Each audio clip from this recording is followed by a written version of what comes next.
సాయి దేవా సాయి దేవా వామన్ ప్రాణ్ గోవింద్ పటేల్ అంటే శ్రీ సాయి శరణానంద బాబా నామోచ్చారణ చేస్తూ ఉంటే సాయిబాబా ఇలా అన్నారు, హరే ఇంకా అదే చేస్తున్నావా అని.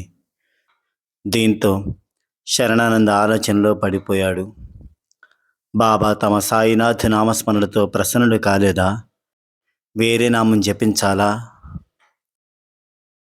7 సంవత్సరాల తర్వాత 1923లో మోతా గ్రామంలో బాబా ఇచ్చిన పటం ఎదురుగా మంత్రాన్ని జపిస్తుంటే సాయిబాబా ఆకృతి మీద అంతే సైజులో ఉన్న ఒక తేజోమయమైన ఓం కనిపించింది.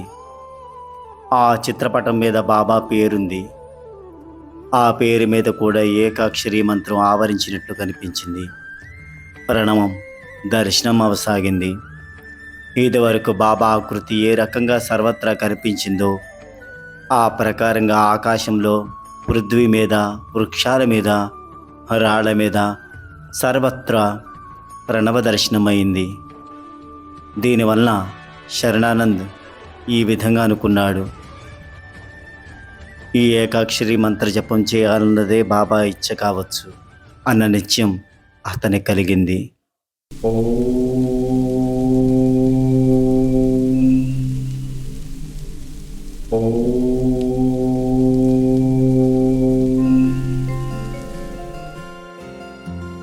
ओम साई श्री साई जय जय साई जय जय साई। ओम साई श्री साई जय जय साई जय जय साई। ओम साई श्री साई जय जय साई जय जय साई। ओम साई श्री साई जय जय साई जय जय साई। ओम साई श्री साई जय जय साई जय जय साई। ओम साई श्री साई जय जय साई जय जय साई। ओम साई श्री साई जय जय साई जय जय साई। ओम साई श्री साई जय जय साई जय जय साई। ఓం సాయి శ్రీ సాయి జయ జయ సాయి ओम साई श्री साई जय जय साई।